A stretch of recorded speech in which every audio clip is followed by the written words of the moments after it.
warahmatullahi wabarakatuh. Waalaikumsalam warahmatullahi wabarakatuh. Innal hamdalillah nahmaduhu wa nasta'inuhu wa nastaghfiruhu wa na'udzu billahi min syururi anfusina wa min sayyiati a'malina. May yahdihillahu fala mudhillalah wa may yudlil fala hadiyalah. Asyhadu an la ilaha illallah wa asyhadu anna Muhammadan abduhu wa rasuluh. Segala puji bagi Allah yang telah melimpahkan segala nikmatnya kepada kita semua, sehingga hari ini kita masih bisa berkumpul di acara Timi Part 2 kali ini. Salawat serta salam, tak lupa mari kita haturkan kepada suri tauladan kita, Muhammad SAW, karena berkat perjuangan beliau, kita bisa keluar dari zaman yang gelap menuju zaman yang terang benderang seperti saat ini. Sebelum dimulai, izinkan saya di sini sebagai moderator memperkenalkan diri. Nama saya Devi Fortuna. Selanjutnya, saya ingin mengucapkan terima kasih kepada peserta yang telah mendaftar dan bergabung bersama kita di acara hari ini. Acara kita kali ini yaitu TIMI Biotech Academy Part 2 yang bertema Microsoft Office dan aplikasinya dalam penulisan KTI. Selanjutnya saya ingin mengucapkan terima kasih kepada narasumber kece kita, Kak Sandrila Denaya. Terima kasih Kak Naya sudah menyempatkan waktunya untuk hadir di acara kedua TIMI kali ini. Saya juga ingin mengucapkan terima kasih kepada seluruh partisipan bioteknologi UAI yang tidak bisa saya sebutkan satu persatu, serta tanpa mengurangi rasa hormat, saya kepada semua yang sudah menyempatkan waktunya untuk hadir di acara kedua ini. Saya juga ingin mengucapkan terima kasih kepada para panitia yang sudah mempersiapkan acara ini sebaik mungkin, sehingga kita bisa melaksanakannya pada kesempatan kali ini. Sebelum kita masuk ke rangkaian acara selanjutnya, saya akan membacakan kegiatan acara yang akan kita lakukan selama acara berlangsung. Baik, yang pertama yaitu pembukaan, materi, sesi tanya-jawab, kemudian kesimpulan, dan terakhir penutupan. Oke, alangkah baiknya sebelum kita mulai, mari kita bersama-sama membaca basmalah untuk kelancaran acara kita hari ini.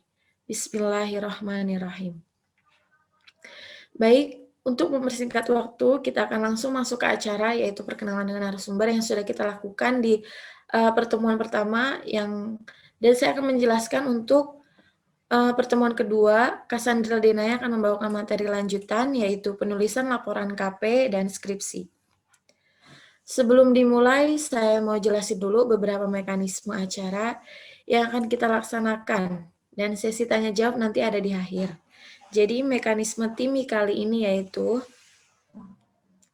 acara akan dilangsungkan secara online menggunakan aplikasi Zoom. Peserta diperbolehkan join Zoom jam 13.30 waktu Indonesia Barat. Setiap peserta wajib menonaktifkan mikrofon saat tidak dipersilakan untuk bicara. Setiap peserta diharapkan tidak berhalangan bisa mengaktifkan fitur kameranya. Setiap peserta wajib mengisi link absensi yang disebar di akhir acara. Peserta dilarang untuk membuat keributan pada saat acara berlangsung. Peserta yang memiliki pertanyaan selama sesi pemaparan materi dipersilakan untuk menulis pertanyaan pada kolom chat Zoom. Pertanyaan yang disampaikan pada kolom chat akan dipilih oleh moderator dan akan dijawab oleh narasumber pada sesi tanya-jawab. Peserta diperkenankan untuk mengajukan pertanyaan yang dengan memberikan kode raise hand atau emoji dan akan dipilih oleh moderator untuk menyampaikan pertanyaannya. Peserta diperkenankan untuk mengaktifkan mikrofon setelah dipersilakan oleh moderator dan setelah menyampaikan pertanyaan diwajibkan untuk kembali menonaktifkan mikrofon. Oke, untuk mempersingkat waktu, kita akan masuk ke acara inti, yaitu pemaparan materi kedua dari narasumber kita. Untuk Kanaya, waktu dan tempat dipersilahkan. Thank you deh. Aku mau coba share screen sendiri, bisa nggak sih? Udah kedengeran belum suara aku?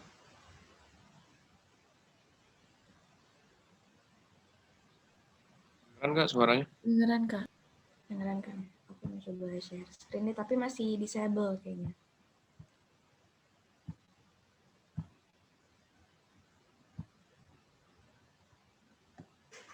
Boleh minta request. Ini nggak dijadiin apa sih kalau biar bisa nge-share screen? Oh, udah deh. Udah di. Oke.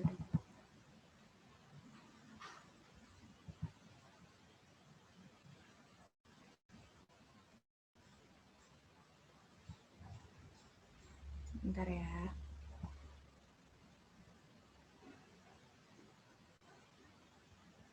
Mau ngebahas tentang ini sih, penulisan laporan KP dan skripsi nanti. Jadi kayak sebenarnya karena waktunya cuma 40 menit, kayaknya sih emang kebutuhannya cuma tentang penulisan laporan KP. Jadi kan karena di sini pesertanya mungkin lagi mau siap-siap KP sebelum skripsi dulu. Nah itu jadi aku ngebahasnya laporan KP dulu, karena laporan KP ini juga termasuk ke dalam penulisan ilmiah. Jadi yang kita bahas kali ini pertama penulisan laporan kerja praktik, terus kalau misalnya masih waktu kita bakal ngebahas tentang skripsi juga. Terus aku juga bakal ngasih tahu penggunaan Microsoft Word tuh gimana sih di penulisan KP atau skripsi ini, karena banyak banget yang belum tahu ya, misalnya kayak hal-hal kecil kayak misalnya ngedit margin lah. Kalau margin mah gampang ya, cuman mungkin daftar isi, daftar pustaka, terus cara bikin daftar tabel dan lain-lain tuh biar gambar gimana sih, karena kan kalau bikin laporan tuh beda ya, kayak laporan tugas kuliah. Jadi kalau laporan kan kalau skripsi atau KP kan bisa banyak halamannya. Jadi aku mau kasih tahu gimana caranya sih biar gampang gitu.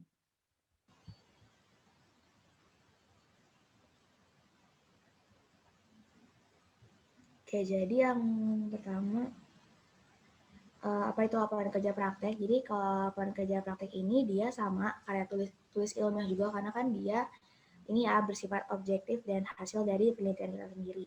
Biasanya kan KP juga waktu kan cuma sebulan kan. Jadi itu kalau aku anggap dia tuh kayak mini skripsi gitu. Jadi kalau kita ngerjain laporan KP dengan baik, kita insya Allah skripsinya juga baik gitu. Jadi laporan kerja praktek ini adalah karya yang ditulis mahasiswa untuk persyaratan tugas akhir. Sebagai bukti kalau misalnya kita udah ngelaksanain kerja praktik, itu kayak semacam syarat. Kalau misalnya nggak ada tuh yang kalau di kita ya, jadi tuh harus nyelesain KP dulu baru bisa skripsi. Nggak mungkin langsung skripsi tanpa kerja praktek. Cuman nggak tahu sih kalau lagi pandemi gini KP-nya gimana, tapi kita tetap bahas ya, karena kalau misalnya kita lancar nulis KP, pasti skripsinya juga pasti lancar. Nah ini jadi struktur penulisan kerja praktik.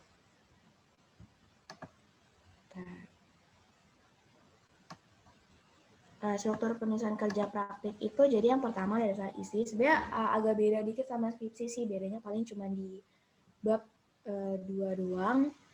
Jadi yang pertama itu dasar isi, kedua ada bab 1 pendahuluan, yang ketiga ada bab 2 gambaran umum instansi. Terus aku di sini juga kurang nulis sih, harusnya bab 3 itu ada tinjauan pustaka. Terus ada bab 4 metodologi, ada bab 5 hasil pembahasan, ada bab 6 kesimpulan dan saran. Habis itu ada daftar pustaka sama lampiran. Jadi itu sebenarnya agak beda jauh sama skripsi, cuman paling dari kontennya sama dari paling beda sih cuman di bab 2 ya. Kalau misalnya dia tuh ada gambaran umum instansinya.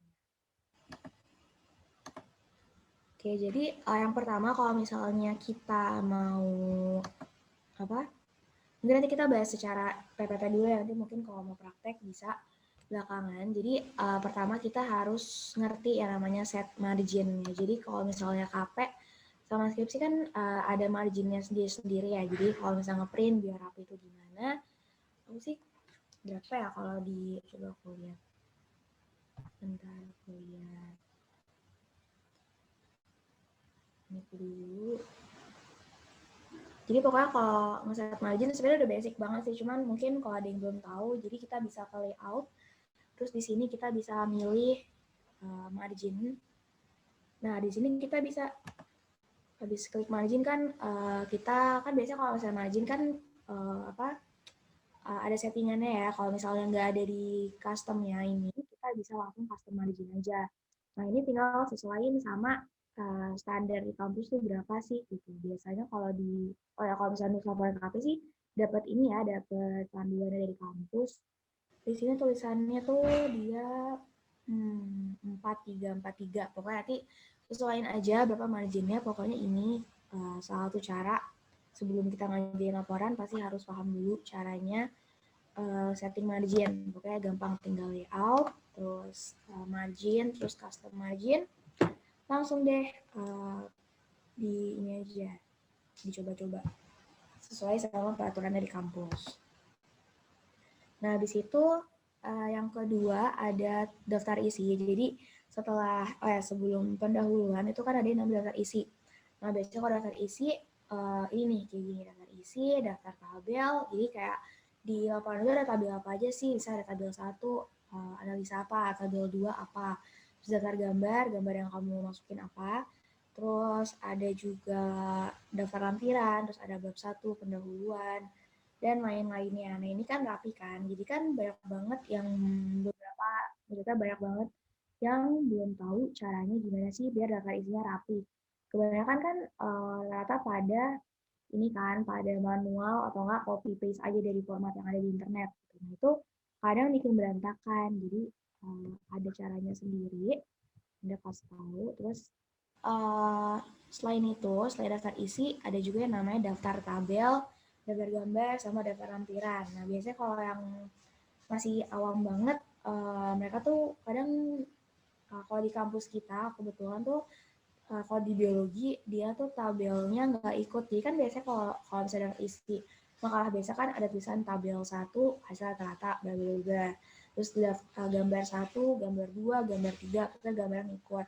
Nah, kalau misalnya di kita itu dia karena di sini udah ada tabel, tulisan tabel, ada tulisan gambar di atasnya, ada tulisan lampiran. Nah, kita nggak usah nulis lagi nih tabel 1, tabel 2, nggak usah. Kita cukup tulis 1, 2, 3, 4, 5, 1, 2, 3, 4, 5, 6, dan seterusnya. Gitu. Jadi kayak ini juga ada cara gampangnya. Nanti aku ajarin juga. Nah, jadi kita mungkin masuk ke ini ya, tutorial daftar isi, mungkin nanti kita bisa praktekin. Jadi yang pertama kalau misalnya mau bikin daftar isi, sebenarnya kita kan nggak usah satu persatu kan, jadi itu repot banget. Karena kan kalau skripsi tuh malah temenku ada yang bisa, kalau kan paling cuma 30 halaman ya, karena emang skripsiku tuh dikit. Terus temenku ada yang sampai 50 lah, terus anak Ilkom bisa sampai 100 lah gitu. Nah, ini kan pasti kita harus tahu nih caranya gimana sih daftar isi yang gampang. Jadi itu yang pertama, misalnya nih kita yang pastiin kita tuh udah punya page number. Jadi kita udah punya page number di Microsoft Word kita. Terus abis itu, bentar. Ini kan misalnya nih ada bab 1, ada latar belakang, sama tujuan dan manfaat. Bentar. Oke. Jadi kalau misalnya bab 1, ini kan kalau kita lihat tadi, dia kan kayak gini ya di sini. Ini latar belakang, ini ujian manfaat kerja praktik. Nah, kalau bab 1 ini pendahuluan, kita tinggal drag, tinggal kita select aja nih, kita jadiin heading 1. Jadi di home itu kan biasanya udah ada nih yang di kanan di Microsoft Word itu ada normal, ada no spacing, ada heading 1, heading 2, heading 3. Nah, karena bab 1 ini kan kita pengennya kayak gini ya, di sini. Nah, bab 1 ini kita select, terus kita klik heading 1. Gitu. Nah, selanjutnya buat yang ini, subbab yang ini kan kita panggil subbab ya. Ini subbab, terus ini subbab juga, terus yang ini dia sub-subbab. Nah, kalau misalnya subbab ini, kita kliknya heading 2, gitu, yang ini. Yang latar belakang. Ini contoh aja ya, nggak ada tulisannya di sini latar belakang, heading 2, gitu. Terus tujuan dan manfaat, ini heading 2 juga. Nah, habis itu kalau misalnya ada sub-subbab lagi, kita tuh harus ngekliknya tuh ke heading 3 gitu. Nanti aku contohin lebih jelas. Nah, habis itu karena kita udah rapi, kita udah nge-select semuanya, bab 1 udah kita select, bab 2 udah kita pilih, udah semuanya udah kita rapi, kita tinggal ke reference nih. Reference, terus kita klik automatic table. Gitu. Hasilnya ini sama aja sih, cuman biasanya aku sih kalau nggak automatic table 1 atau nggak 2, sebenarnya sama aja sih jatuh outputnya gitu, kecuali yang manual table mungkin agak beda, cuma biasanya sih aku yang pertama. Nah, terus setelah kita klik si automatic table itu tuh bakal muncul kayak gini. Yang kiri ini, kelihatan kan ya mouse aku. Yang kiri ini, aku nggak kelihatan chatnya. Jadi di sini kan ada langsung keluar nih automatic table. Nah, karena ini konten ada biru-biru ini tuh bisa kita ubah. Gitu. Kita ubah aja ke daftar isi. Kayak kita ketik biasa, ini kan bukan Times New Roman yang gitu, langsung ganti aja. Nah, jadi deh, rapi kan daftar isi bab 1, latar belakang, tujuan manfaat, bab 2, dan lain-lain. Sama ini halamannya ada sesuai. Gitu. Nah, mungkin coba aku contohin. Coba aku pengen buka Microsoft.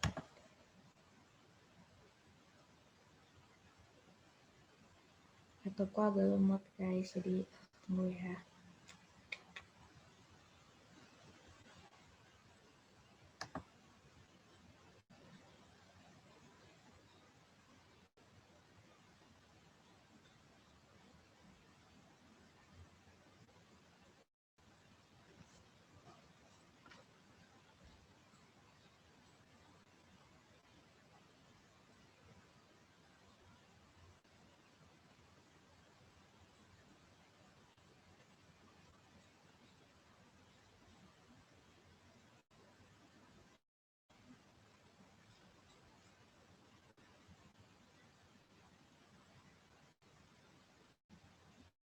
Bentar. Apa nih?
Kayaknya Microsoft-nya lagi not responding, jadi aku balik.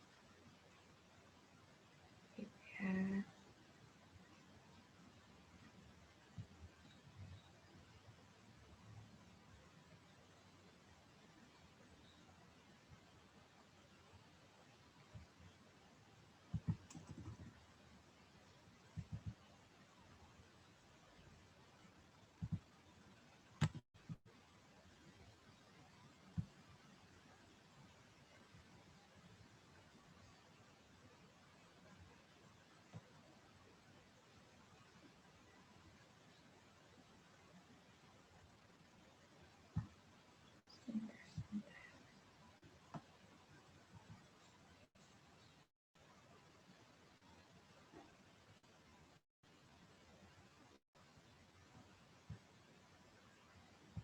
Balik ke PPT aja deh.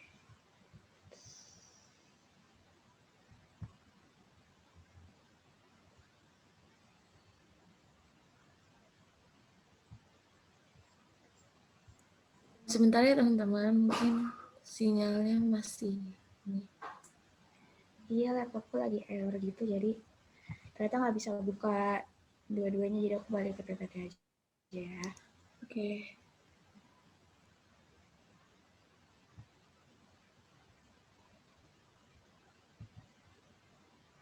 Apa nih?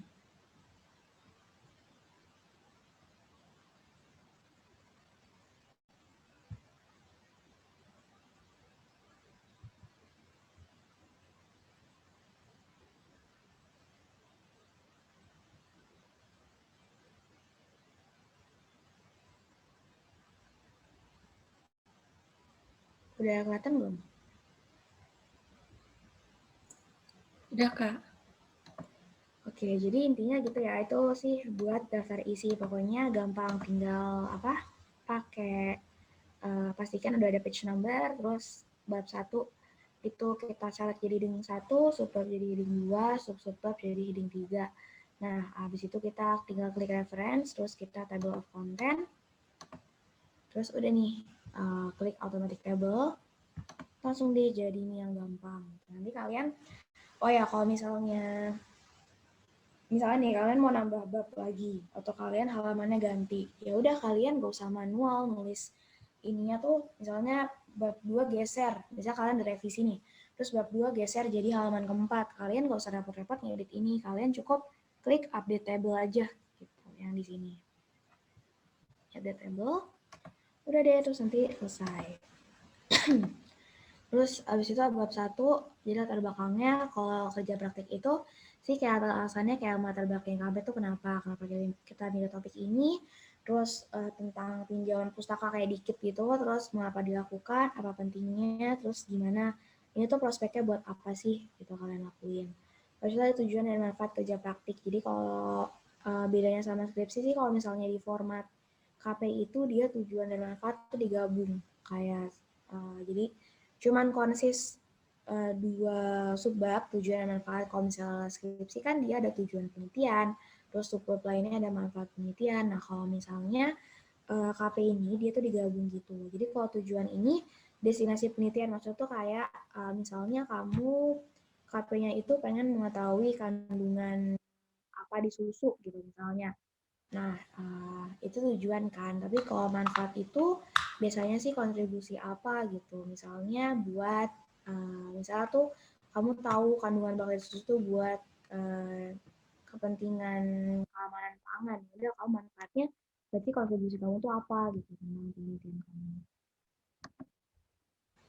Bab 2, gambar umum instansi. Jadi, kalau misalnya di laporan KP itu tuh paling tinggal sebutin aja kayak kamu tuh misalnya kerja di Batan gitu, lokasinya apa, terus divisinya apa kan, karena kalau misalnya yang namanya tempat kerja praktek kan pasti banyak divisinya ya, kayak Batan itu misalnya ada pakan ternak, ada nutrisi ternak, ada apa lingkungan, itu kan kamu jelasin aja divisinya apa.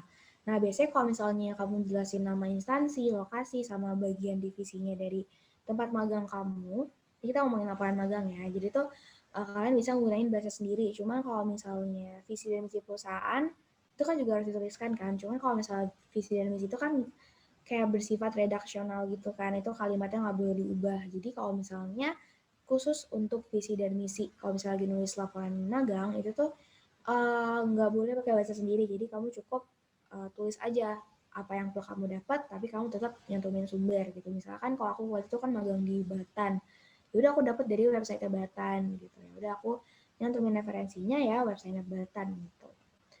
Habis itu biasanya sih ada struktur organisasinya. Bab 3, tinjauan pustaka. Kalau misalnya tinjauan pustaka itu dia terbagi dalam subbab, terus berhubungan dengan kerja praktik sama harus menyertakan sumber atau body note. Jadi kalau tinjauan pustaka ya kayak nulis laporan praktikum biasa sih, ada subbabnya. Terus dia berhubungan sama kegiatan kerja praktik. Jadi tuh di sini misalnya aku apa ya, misalnya kayak skripsi gitu, misalnya kan ngomongin bakteri tanah pengaruhnya ke tanaman, udah kita cukup ngomongin tuh fokus sama apa yang relate sama penelitian kita. Jadi jangan terlalu bahas kemana-mana, karena kadang banyak orang yang mikir kalau semakin tebal skripsinya tuh semakin bagus, padahal kalau di biologi itu enggak, dia tuh harusnya kalau semakin jelas, semakin relate, semakin singkat, semakin apa ya, to the point, itu semakin bagus. Tuh. Abis itu nih paling udah pada tahu ya kan, pada nulis laporan praktikum juga. Kalau misalnya nulis body note kan kayak gini kan, kalau misalnya uh, autornya 2, itu tinggal pakai dannya dan tanda. Dan ini kecil ya harusnya, D-nya gede, LICK-nya kecil. Jadi harus 998, terus nggak pakai koma. Terus Nakagawa et al. Ini berlaku buat kalau misalnya ininya apa, banyak orang autornya nulis, terus ini satu, BN 2000, ini contoh yang kalau autornya cuma satu, terus ini kalau misalnya kan kita nggak mungkin, kalau nulis nggak mungkin selalu pakai dalam kurung doang gitu. Jadi itu kita bisa juga nih kayak misalnya memulai kalimat dengan menurut Campbell 2000. Nah itu cara nulisnya menurut Campbell dalam kurung 2000 tahunnya gitu. Bab 4. Bab Bab 3 tuh, bab 3 ya pustaka, bab 4. Nah, kalau metodologi, paling itu kalau misalnya bedanya skripsi sama KP, kalau misalnya KP ini, dia waktu pelaksanaannya, nulisnya tuh kayak mulai tanggal berapa, misalnya aku KP 1 November sampai 1 Desember, ya udah aku tulis 1 November 2019 sampai 1 Desember 2019 sampai dengan tanggal 1 Desember 2019. Selama hari, maksudnya selama hari ini tuh kamu kantornya itu kerjanya Senin sampai Jumat atau kapan gitu. Misalnya kamu jam kerjanya Senin sampai Jumat. Dalam seminggu mulai pukul berapa? Kamu biasanya masuk tuh pukul berapa? Pukul 8 ya, tulis pukul 8 gitu. Nah, habis itu ada alat bahan. Oh ya, jadi ini yang di garis bawahi, biasanya kalau misalnya nulis skripsi maupun laporan magang itu nulis spesifikasi alatnya penting. Aku sih juga gak tahu kenapa, pokoknya kita selalu kayak gitu kalau nulis. Misalnya nih, kita nulis mesin PCR, PCR di personal gradient. Nah itu kita harus tahu nih, ini merek apa sih PCR-nya gitu, Biometra. Oh ya udah, Biometra itu keluaran mana, Jerman ya, berarti ya udah kita tulisnya Jerman gitu, Biometra, Jerman gitu. Nah terus kalau nulis alat oh ini lainnya juga misalnya kayak, tapi sih kalau misalnya yang kayak alat-alat kayak penggaris itu nggak usah ditulis gitu, cukup alat-alat yang penting, misalnya kayak love, itu love-nya merek apa, warna mana gitu, atau enggak kayak micropipet juga termasuk si micropipet itu misalnya merek apa, terus itu tuh perusahaan mana gitu, Jerman kah, apalagi ya Jepang dan lain-lain. Terus kalau nulis alat dan bahan itu juga dia paragraf ya, jadi tabel maupun dalam versi list itu dihindari. Jadi cukup kita nulisnya paragraf. Alat yang digunakan dalam kerja praktik ini adalah antara lain bla bla bla gitu. Nah selanjutnya metode kegiatan praktik ini sama kayak skripsi, jadi kayak metodenya sih kayak misalnya uji nitrogen, uji fosfat dan lain-lain. Itu juga harus pakai sumber. Kayak gini misalnya, ini salah satu penulisan subbab dari metode jadi analisis kadar lemak kasar. Nah ini aku dapatnya dari misalnya dari AOAC. Ini tuh kayak apa ya? Ya gitu deh, pokoknya sumber yang buat analisis proksima tuh biasanya pakai AOAC. Nah itu aku tulis nih AOAC 1995. Gitu. Karena metode mungkin nggak apa-apa kali ya dia pakai referensi yang tua. Kan kalau misalnya Tinpus, kita kan kalau peraturan di kampus nggak boleh ya pakai di Kelprak lah, nggak boleh di bawah 2010. Gitu. Nah ini contohnya kayak gini. Terus kita mau belajar kalau misalnya metode sih yang relate itu sama Microsoft Word. Dia itu tuh kayak lebih ke cara input rumus ya. Cara input rumus. Nah mungkin aku bakal ulas sedikit cara input rumus.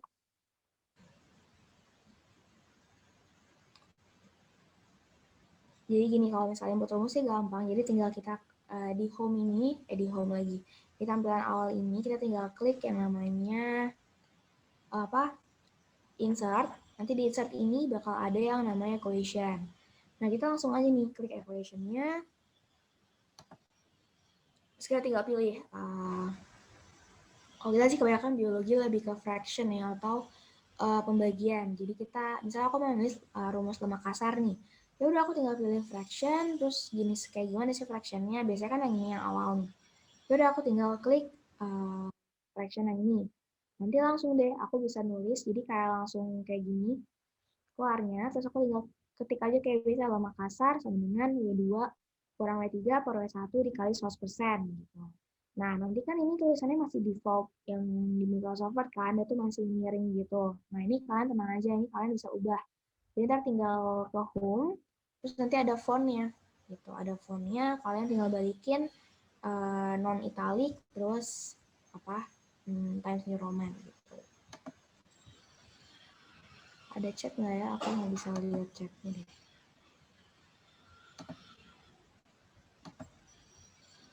Nggak ada, oke. Okay. Bab 5 next ya, jadi itu tentang cara masukin rumus. Nah ini bab 5 sila pembahasan, jadi hasil pembahasan itu dia disusun secara sistematis sesuai dengan metode. Jadi misalnya kayak kamu misalnya di metode itu kamu uji nitrogen dulu, terus kemudian uji fosfat, terus yang ketiga urutannya adalah uji kalium.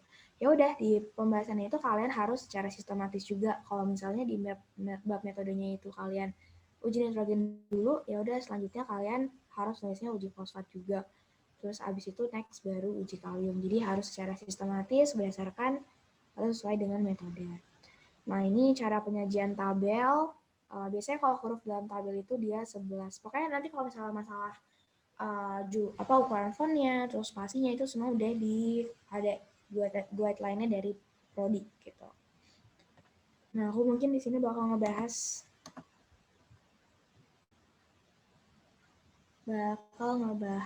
cara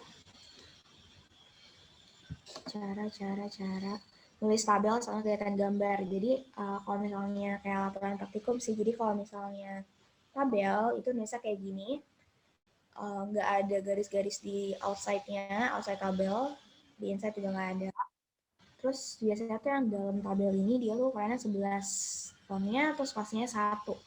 Terus kalau misalnya tabel kepala tabel ini yang tabel 1 presentase tingkat asertis pada kulit jaringan pisang bla bla bla, itu tuh ditulis dalam 12 spasi lagi. Fontnya 12, spasinya 1. Terus akhir kalimat dalam tabel tuh nggak dalam titik gitu. Sebenarnya tulisan di tabel ini opsional sih, ikut tergantung pembimbing kalian, cuman most of them nggak pakai tabel, nggak pakai bold. Cuman kalau misalnya pakai bold ya kalian harus konsisten. Misalnya tabel pertama pakai bold, ya udah tabel kedua juga pakai bold gitu. Aku sih biasanya nggak pakai. Terus ya kayak gini pokoknya, bikin tabelnya. Terus kalau ada catatan di bawahnya, pasti kan ada ya notes-nya, misalnya mau jelasin tentang ini satuannya hari atau apalah, berapa-berapa. Nah itu ditulisnya pakai font 10. Nah terus ini kayak laporan praktikum juga ya, jadi kalau misalnya nulis gambar dalam laporan magang maupun laporan skripsi, itu tuh misalnya kalau misalnya gambarnya ada 2, misalnya membandingkan kayak gini, misalnya contohnya membandingkan pertumbuhan eksplan pisang sebelum multiplikasi yang A sama yang setelah multiplikasi. Nah, kalian harus disatuin aja gitu, jangan atas bawah. Jadi kayak dalam gambar 2, ini tuh udah konsis, udah mengandung 2 gambar ini, gambar A sama gambar B. Kalau misalnya gambar kayak gini, nulisnya adalah kayak gini, gambar 2. Gambar 2 ini awalnya diawali sama judul umumnya. Misalnya secara umum ini tuh judulnya pertumbuhan eksplan pisang kepok kuning, Musa paradisea KL gitu. Nah ini sebelum multiplikasi. Nah A ini menunjukkan setelah multiplikasi. Harusnya ini A. Harusnya ini A-nya di depan sih, A sebelum multiplikasi dan B setelah multiplikasi. Sebenarnya bebas-bebas sih. Nah, udah kayak gini pokoknya, harus kanan kiri. Nah, paling banyak juga yang suka lupa cara bikin tabel kayak gini, apa yang nggak ada. Jadi paling kayak bikin tabel biasa sih kan, bisa insert, tabel, terus kalian bisa ini. Kalau saran aku sih biasanya nulis aja datanya dulu. Tulis aja datanya seperti biasa. Nah, baru deh pas kalian pas kalian udah full datanya, kalian bisa nih hapus-hapusin aja. Cara hapus-hapusin itu gampang, tinggal klik di tab. Biasanya kalau insert table, terus tabelnya udah jadi, itu kan biasanya ada table tools kan. Nah, table tools ini ada desain sama layout. Nah, kalian tinggal pilih yang desain aja. Gitu. Nah, di desain ini, biasanya di pojok kanan itu ada yang namanya borders. Ini kalian bisa tinggal dimainin aja. Kalian misalnya pengen hapus outside, kalian drag, terus kalian tinggal pilih aja nih outside border. Pokoknya kalau misalnya dia di kayak ada tanda-tanda apa sih, kan ada timbul sama nggak timbul nih yang hilang kayak no border. Nah kalian kalau misalnya kalian klik, nah itu langsung outside bordernya hilang gitu. Nah kalau misalnya kalian pengen balikinnya, tinggal diklik lagi outside bordernya gitu. Pokoknya gampang sih, tinggal pokoknya kalian ngerti insert tabel, terus tinggal mainin bordernya aja gitu. Nanti bakal jadi deh tabel kayak gini. Kayak ini aja nih, misalnya inside horizontalnya tetap ada, terus ini outside dihapus, inside bordernya dihapus. Nah ini ntar bakal jadi kayak gini. Nanti kita praktekin aja di Word. Oke. Terus jam berapa ya?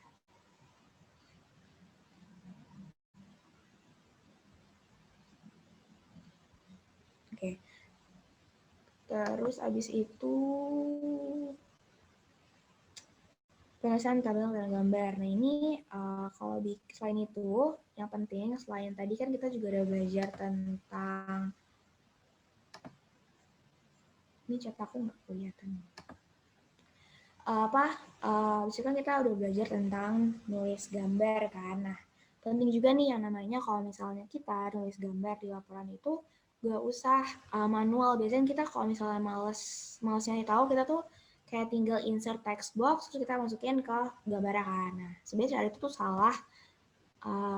Ada life hacknya juga nih sebenarnya. Jadi tuh oh ya kalau misalnya waktu aku habis nanti boleh chat aja soalnya kok chat aku nggak kelihatan, boleh lewat WhatsApp juga.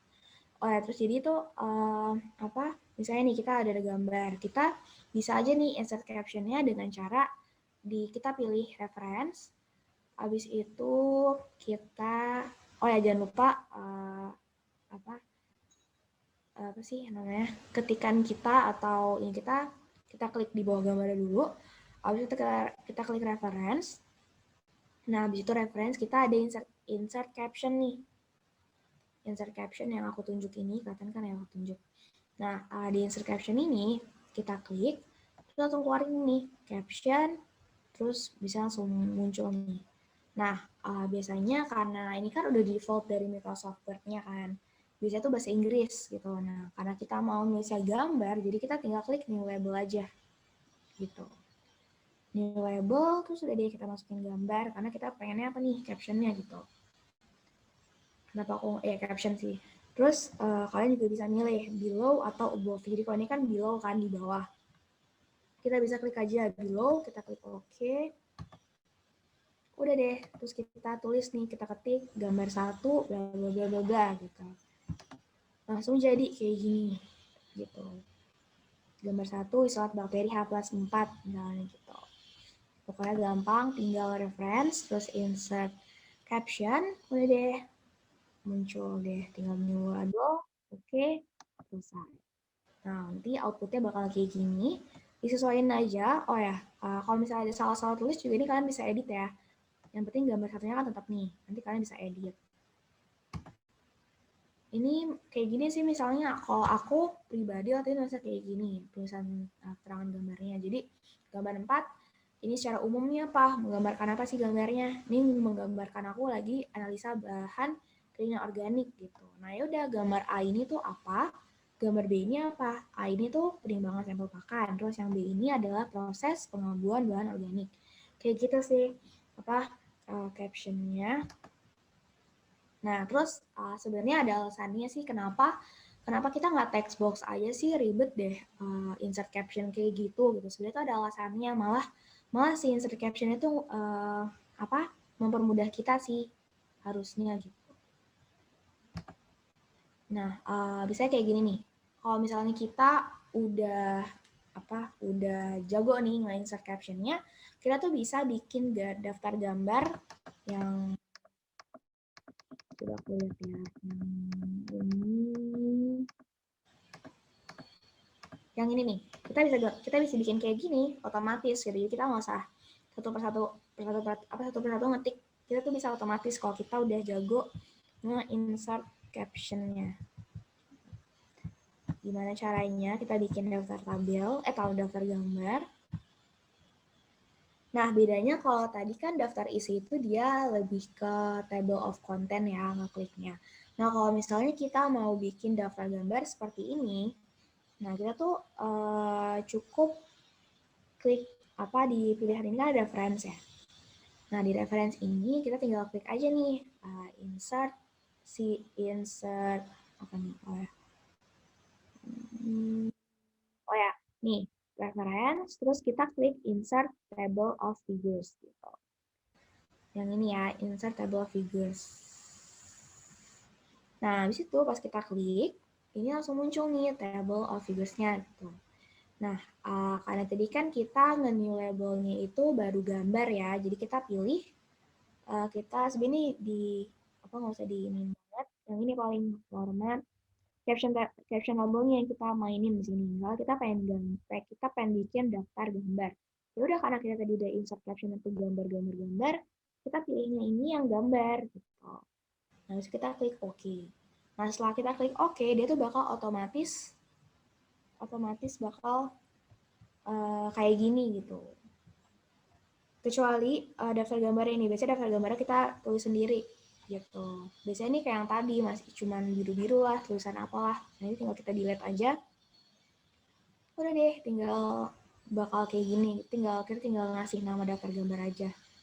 Gitu, tepat di atas sini. Jadi udah rapi kan titik-titiknya. Biasanya kan kalau kita bikin manual tuh kadang kita suka gemes gitu kan, kok nggak rapi-rapi. Gitu. Sedangkan kalau misalnya kita otomatis ini tuh bakal rapi. Gitu.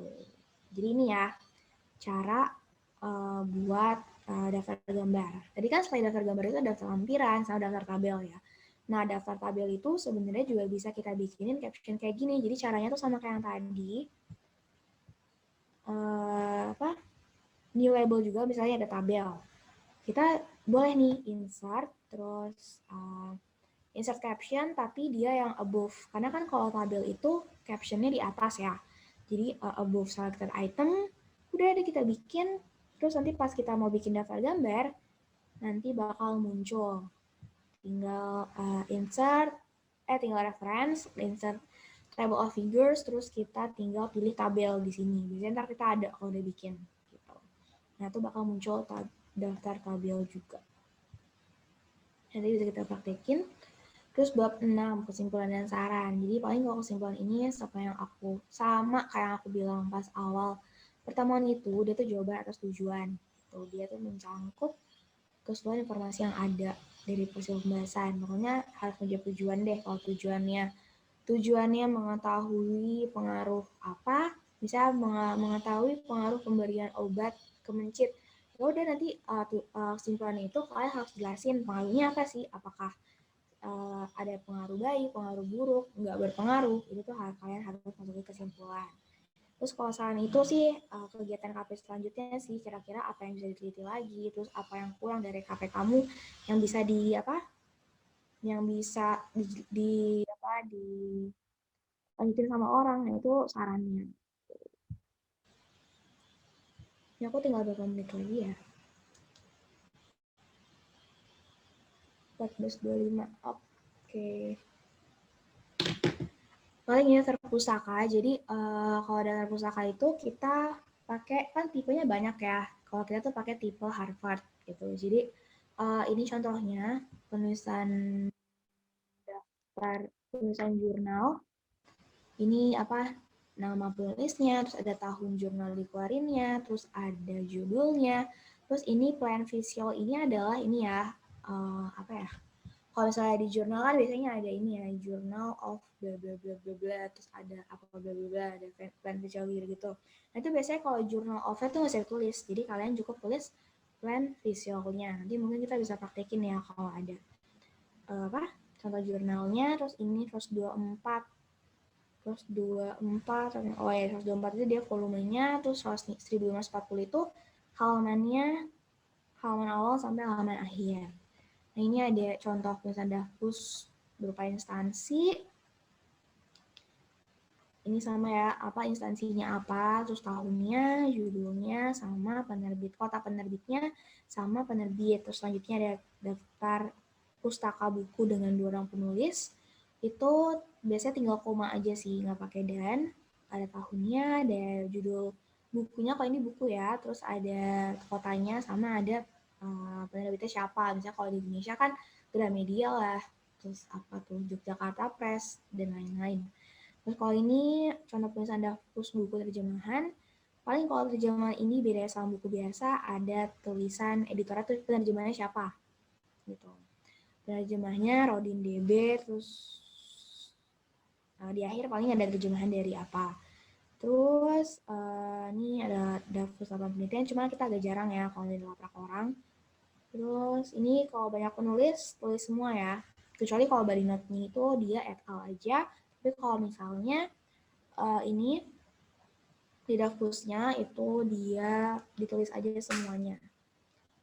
Nakagawa, Kurose, dan lain-lain. 1 tahun. Terus jurnalnya, oh ya kalau misalnya ada journal of itu dia cukup ditulis J aja sih. J, bio SCI, bioscience, mungkin bioscience, bio English. Ini disingkat, yang biasanya sih harusnya disingkat gitu. 104 volume, 104 tuh volumenya, 1 itu nomornya. Oh ya kalau nggak ada, kadang tuh aku nemu jurnal yang nggak ada nomornya. Jadi kalau nggak ada nomornya cukup ditulis volumenya aja ya. Terus halamannya 34 sampai 41. Terakhir nih paling daftar pustaka apa ini buku dengan editor sama kayak buku yang tadi. Terus ini kalau misalnya skripsi, paling kalau skripsi itu dia nama, tahun, judul skripsi, terus ada tanda apa sih, aku lupa kalau tanda kurung kayak gini namanya apa. Pokoknya dia terus ini disertasi, skripsi gitu, tergantung jenisnya apa. Terus Bogor ini misalnya dia di IPB kan di Bogor, ya udah terus aja IPB Bogor, terus tanda ini sama IPB gitu. Kalau Jakarta tergantung kampusnya di mana ya. Terus ini kalau misalnya web dari internet, tapi kalau internet sebenarnya jarang boleh ya. Cuman kalau misalnya kepepet gitu dan itu cuma ada di internet, kayak metode lah apalah itu, coba konsultasinya ke pembimbingnya. Nih, tinggal kalau di internet kan biasanya ada nama autornya ya, Sofia misalnya. Terus judul artikelnya, terus sama link dari webnya itu. Terus sama 3 Agustus ini, 2012 itu dia tanggal akses ya, tanggal akses kamu misalnya buka artikel itu tuh hari ini, ya udah kamu tulis daftarnya itu 26 Juni 2020 gitu. Ini makalah dari proceeding, juga beberapa juga ada yang ngambil dari proceeding, nah ini caranya sama. Paling tambahannya ada di dalam peranan mikrobiologi dan industri pangan. Nanti ini PPT di-share ya, jadi nggak usah khawatir, nanti bakal di-share, tinggal dilihat lagi. Terus sebenarnya ini ada caranya sih, ada caranya kita nulis Davus 1425 ya aku. Oke. 5 menit lagi kita paling bahas terakhir nih. Daftar pustaka sebenarnya juga ada caranya. Gimana caranya kita bikin daftar pustaka otomatis. Jadi kalian nggak usah nulis. Sebenarnya nggak otomatis, dibilang otomatis juga nggak otomatis banget, tapi itu mempermudah banget sih. Jadi kalian bisa banget langsung aja, misalnya nih kalian nulis, aku misalnya nih nulis tinjauan pustaka. Nih ada PJPB, bla. Ini aku ambil dari suatu jurnal misalnya gitu. Jadi nih aku tinggal nge-drag, nge-select semuanya, bukan nge-drag sih, nge-select. Abis itu insert di reference, aku tinggal insert citation. Habis itu ada add new search. Nah aku klik add new search-nya, nanti bakal muncul kayak gini. Gitu, type of search. Nanti aku bisa milih nih apakah type of search-nya di jurnal artikel, buku, proceeding, dan lain-lain. Itu udah tinggal dipilih gitu, tinggal klik ininya. Nah, udah nih, kamu tinggal isi autornya itu misalnya siapa namanya. Misalnya Feli, Siva, Angela, dan lain-lain. Itu kan bisa diedit nih. Nanti di edit ini bakal ini. Kalau kamu klik edit, ini bakal muncul autor 1 siapa, autor 2 siapa, autor 3 siapa. Ntar pokoknya kita coba ya besok. Habis itu title-nya, kita tulis saya judul jurnalnya apa, jurnal name-nya apa, tahunnya berapa, page-nya berapa, volumenya berapa, isu itu nomor ya, isu berapa gitu. Ada nih, tinggal kita klik OK. Udah deh, misalnya nih aku contohnya udah banyak nih. Nah, jadi kalau misalnya udah kerekap di sini, pas ini aku tinggal ngeklik add new search, terus tinggal aku klik nih misalnya nih, oh nggak ada yang aku tadi ya, misalnya yang nulis tadi Basyan, ya udah aku tinggal klik Basyan, gitu. Nanti bakal muncul nih di sininya gitu, secara otomatis. Jadi tuh ini bikin body note otomatis. Cuman kalau misalnya nggak sesuai body note sama yang kalian inginkan, ini tuh bisa kalian edit lagi. Pokoknya sesuai sama format di kampus. Tapi ini memudahkan banget sih, gitu. Karena kalau misalnya udah bikin ini, nanti daftar pustaka itu bakal gampang. Aku di sini kayak belum nulis daftar pustaka sih. Oke, bakal otomatis kayak gini gitu. Ini mungkin kita bisa praktekin. Ini cuman baru basicnya aja ya. Oke, kalau dipraktekin lebih gampang. Paling lampiran, kalau lampiran itu paling kalau laporan kerja praktek tuh lebih ke foto lokasi, peta lokasi juga bisa, terus visi dan misi perusahaan, terus ada hasil tabel, misalnya kayak ada hitung-hitungan yang kalian harus masukin atau pembimbing kalian tuh suruh masukin, tapi kalian nggak bisa masukin ke hasil pembahasan karena terlalu banyak dan terlalu detail. Ini bisa kalian masukin ke lampiran, terus tabel kegiatan harian, terus misalnya nih kayak, oh ya kalau misalnya KP itu penting banget kalian tulis misalnya hari Senin tanggal 24 Juni kamu tugasnya apa, Selasa kamu tugasnya ngapain, ada scan log. Jadi ini kayak absensi sih, jadi kalau misalnya sama pembimbing luarnya itu kan harus ada logbook gitu kan, jadi kamu ngapain aja, terus ditantangkan nanti, dan itu bakal dilampirin juga di lampiran laporan kerja praktek gitu. Paling itu aja sih dari aku. Nanti mungkin pertemuan selanjutnya kita bisa langsung praktekin aja tentang penulisan-penulisan yang tadi, sama mungkin cara bikin halaman. Itu kan banyak yang masih bingung juga ya, cara misalnya halaman kita bisa pelajarin juga gitu. Paling itu aja sih dari aku balikin ke moderatornya ya.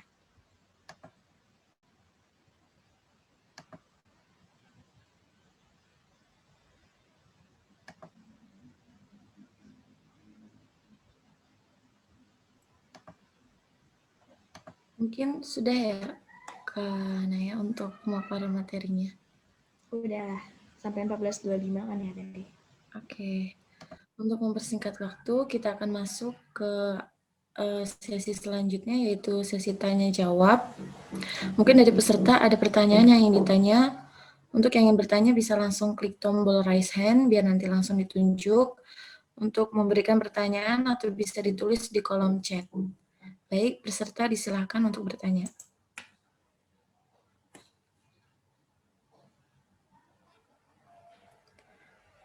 Mungkin ada yang mau bertanya. Mungkin dari Kak Olive, Kak Nabila, atau Bang Ruri, ada yang mau ditanyakan? Mau nanya deh, Kanaya, waktu Kanaya KP, lampiran yang berupa logbook itu dimintanya sama pembimbing atau sama siapa, Kak? Pembimbing kampus atau sama siapa? Oh, jadi kalau logbook itu dia tuh kayak ini sih bentuknya. Udah aku bisa share nggak ya? Jadi kayak bentuknya itu dari ini sih, kayak kamu minta tanda tangannya sama pembimbing apa sih namanya, pembimbing lapangannya Lapangan, gitu, universitas pembimbing apa lapangan, sih, Kak. ya pembimbing lapangannya. Jadi kayak misalnya per harinya tuh kamu ngapain aja, jadi kayak formatnya ada nomor, tabel, dan lain-lain gitu. Nanti Kanaya ke-mute. oh ya sorry, jadi aku bisa nggak ya ngasih ini, nanti deh aku sharing juga deh sekalian di handnote-nya ya, contoh logbook-nya tuh kayak gimana sih gitu. Pokoknya itu intinya isinya tuh kayak nomor, terus tanggal, abis itu ada kegiatan kamu ngapain aja, misalnya kayak detail, misalnya kayak Senin ngapain, Selasa ngapain, bisa tanggalnya, terus sama paraf. Nah parafnya itu pokoknya diisi sama pembimbing lapangan gitu. Itu berarti permintaan dari pihak kampus atau opsional, Kak? Dari kampus sih emang ada kayak gitu. Setahu aku sih semuanya sih harusnya ada ya, cuman aku nggak tahu sekarang. Cuman kalau dulu itu kita selalu ada gitu. Oke, Kak. Makasih, Kak. Sama-sama.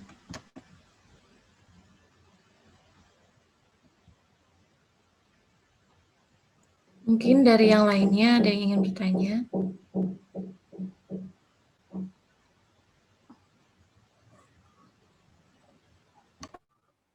Mungkin Sekar, ada yang ingin ditanyakan. Kak, aku mau nanya ke Kak Naya.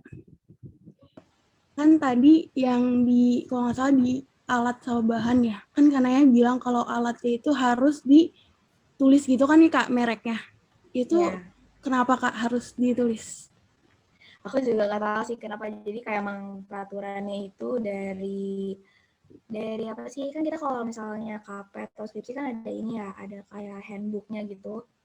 Handbooknya itu kayak harus apa sih, misalnya gimana, nah itu tuh selalu ada sih gitu. Cuman kalau misalnya emang gak ada mereknya nggak usah ditulis.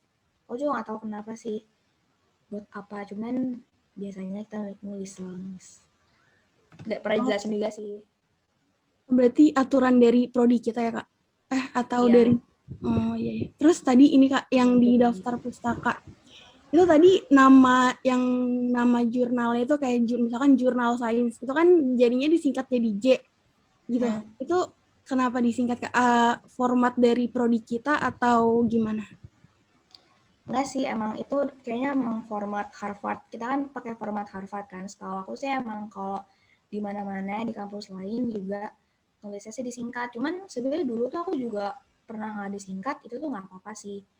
Cuma pakai sesuai dengan kepercayaan pembimbing masing-masing gitu. Cuman kalau aku dulu disingkat J. Misalnya kayak journal of tuh kok ada aturannya sih pokoknya, kayak misalnya journal of tuh apa, JO. Terus kalau jurnal science tuh misalnya J, sainsnya tuh SCIE. Sebenarnya ada tuh yang kayak gitu, cuman kalau kita kan nggak, kayak kurang ini sih, kurang diperhatiin gitu, cuman seharusnya kayak gitu. Nanti kalau misalnya emang ada revisi dari pembimbing baru dibenerin aja gitu. Cuman ini sih kalau mau nulis full juga nggak apa-apa, cuman setahu aku emang gitu. Oh gitu, gitu. Oke, makasih banyak Kana ya. Sama-sama. Yang lain mungkin ada yang ingin bertanya. Ada ini dari Sekar, Kak. Aku mau nanya, kalau di metodologi lebih rekomen flowchart atau paragraf ya?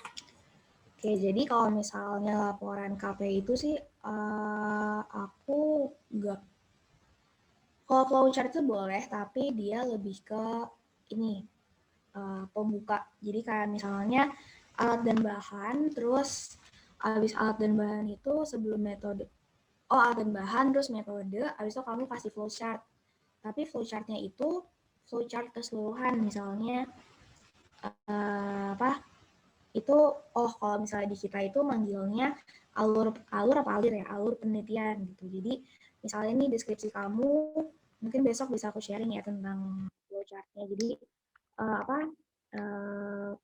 kayak secara umum gitu lah, misalnya kamu pertama uji nitrogen dulu, kedua uji fosfat, ketiga uji kalium. Nah itu dibikin flowchart gitu kan. Tapi pas kamu jelasin tentang detailnya, misalnya uji nitrogen itu pertama pakai larutan ini, habis itu dimasukin, habis itu dipanasin larutannya, dituangin ke media, kalau itu wajib paragraf gitu. Kecuali kalau kamu pengen bikin flowchart secara umum, secara keseluruhan penelitian kamu tuh boleh banget, tuh malah bagus.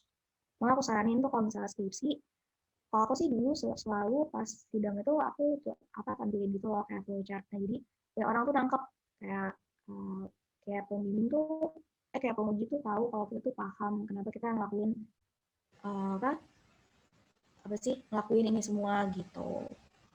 Jadi flowchart boleh banget, tapi itu lebih kayak yang ini ya, step umum. Kalau misalnya subbabnya atau sub metodologinya itu kamu pakai paragraf gitu. Dan menjawab belum? Baik, Kak Naya, terima kasih. Mungkin yang lainnya ada yang mau nanya?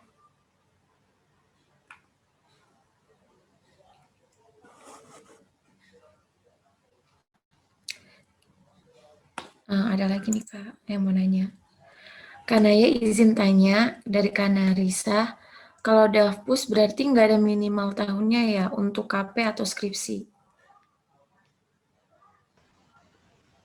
Ada sih, kalau misalnya nih, kalau aku sih tergantung ini sih, kayak tergantung pembimbingnya. Jadi kalau aku salah tuh kebetulan sama Pak Yuna sama Pak Arif kan. Itu emang sebaiknya kalau misalnya mendukung hasil pembahasan itu tuh sebaiknya emang 2010 gitu kan.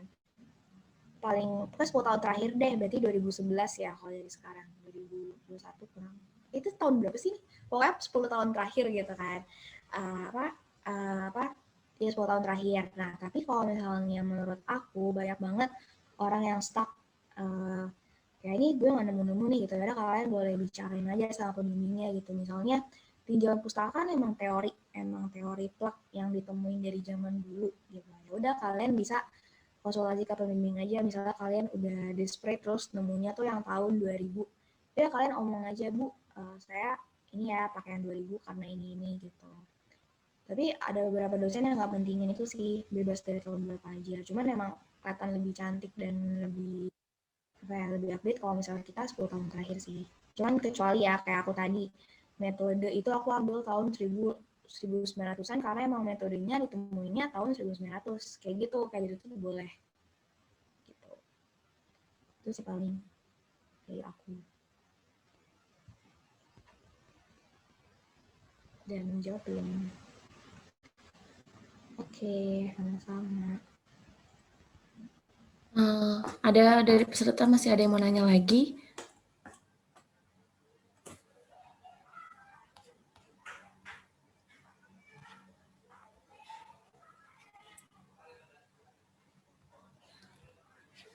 Ini ada yang mau nanya dari Rizky.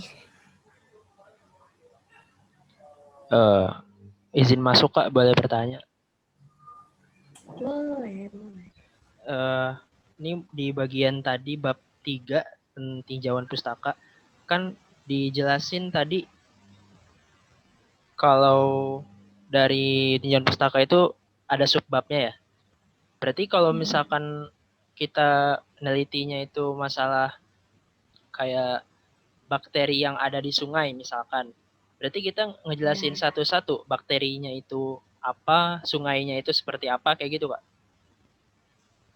Oke, misalnya aku kasih contoh ya, misalnya kamu meneliti tentang kandungan bakteri di, misalnya kandungan bakteri E. coli di sungai, bla bla bla.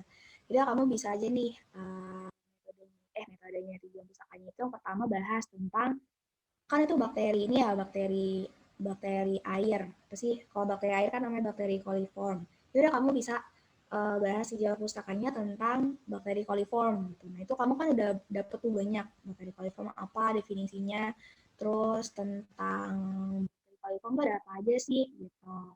Nah terus bisa juga kamu bahas tentang apa ya, pencemaran gitu. Kalau misalkan tentang pencemaran, terus bisa juga tentang apa ya kalau misalnya bakteri itu. Nah itu pokoknya yang ini deh, yang relate sama penelitian kamu gitu. Kayak aku kan misalnya bakteri, pengaruh bakteri dalam pertumbuhan tanaman, ya udah aku bisa nulis tinjauan pustakanya tentang bakteri tanah. Habis itu aku bisa nulis tentang pupuk hayati, karena kan ini tujuan skripsi aku kan buat bikin pupuk hayati gitu. Nah ketiga, aku bisa jelasin tentang bakteri parut fosfat, bakteri parut kalium, bakteri itu apa, bakteri parut nitrogen, bakteri parut nitrogen, aku bisa bahas itu.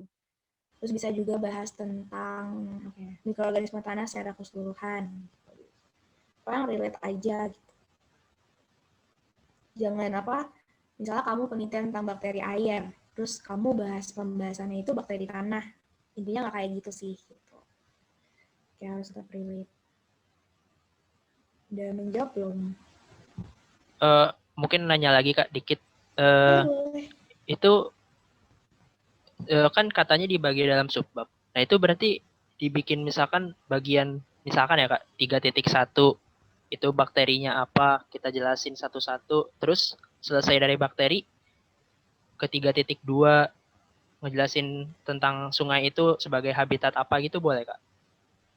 Iya, jadi kayak ini sih, kalau misalnya di laporan praktikum kan kayak 3.1, 3.2, 3.3 gitu ya.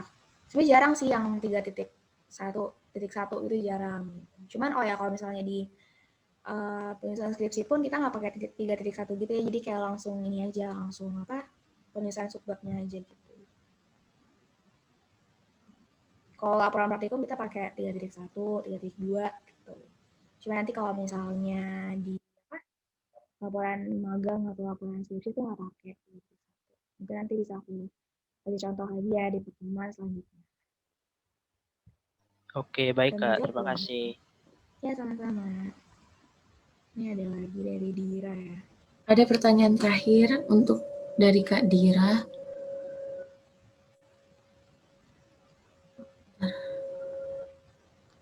Oh ya, aku langsung jawab aja ya. Kalau misalnya minimal halaman nggak ada sih, nggak ada sama sekali. Apa?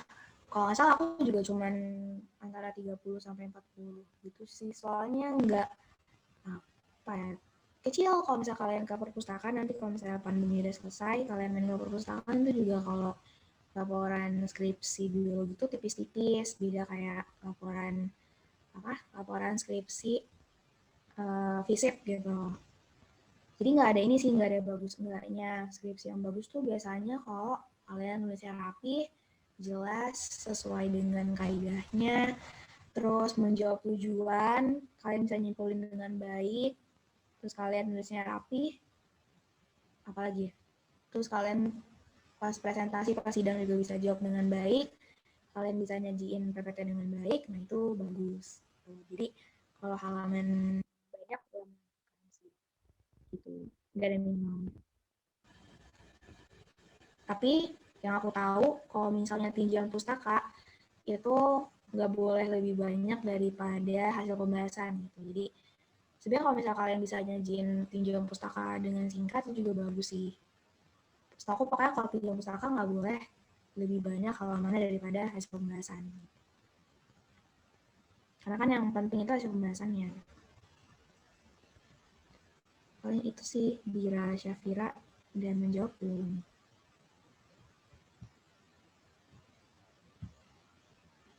Sama-sama. Baik, mungkin sudah untuk sesi tanya jawabnya. Kita akan lanjut ke kesimpulan. Jadi mungkin dari moderator sendiri mau memberi kesimpulan untuk acara Timi Part 2 kali ini, yaitu semakin singkat, semakin padat, dan semakin relate atau to the point skripsi yang kita kerjakan itu akan semakin bagus. Jadi tidak mempengaruhi seberapa tebal skripsi kita. Mungkin dari Kanaya sendiri ada yang ingin ditambahkan? Dari aku sama sih, paling kalau tadi kita kan baru belajar tentang basicnya Microsoft Word tadi, sesuai dengan judulnya juga, mungkin besok kita bisa praktekin sekalian atau bahas lebih detailnya lagi ke laporan, ke contoh laporannya mungkin. Oke. Baik, terima kasih Kak Naya. Semoga ilmu yang disampaikan hari ini bisa bermanfaat untuk kita. Sama-sama. Oke, mau ingetin lagi untuk para peserta, dipersilakan mengisi G-form absensi, ditunggu sampai batas waktu 14.50 ya. Dan untuk yang bisa on cam, mungkin bisa on cam dulu karena kita akan sesi foto. Untuk acara dipersilahkan.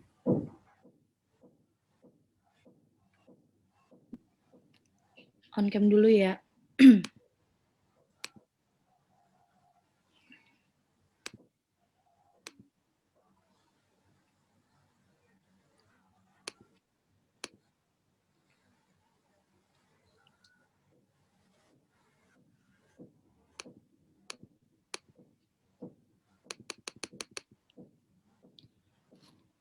Mulai ya, aku hitung ya. 1, 2, 3. Bentar.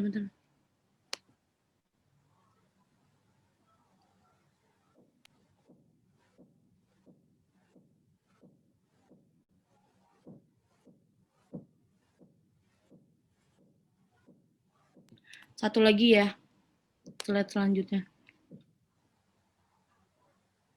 1, 2,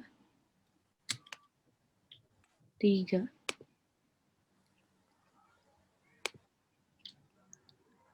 Ada 4 slide nih. 1, 2, 3. 1, 2, 3. 1, 2, 3. Kasih. Kasih Kak Septi. Oh ya, seperti yang diinfokan sebelumnya, di pertemuan akhir atau besok pertemuan ketiga hari Minggu akan diadakan door prize berupa GoPay untuk penanya terbaik dari pertemuan pertama sampai akhir.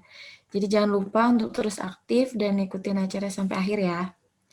Baik, alhamdulillah kita telah menjalankan rangkaian-rangkaian acara TIMI kali ini. Semoga ada banyak ilmu dan pengetahuan baru yang kita dapat dari pertemuan hari ini. Saya juga ingin mengucapkan terima kasih kepada para panitia yang sudah menyiapkan acara TIMI sehingga bisa berjalan sesuai rencana. Akhirul kalam, wassalamualaikum warahmatullahi wabarakatuh.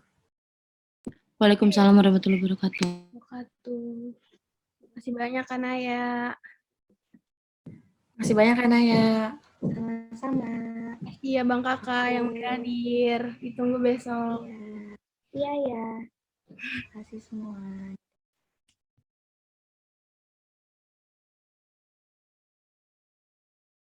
Terima kasih ya semuanya.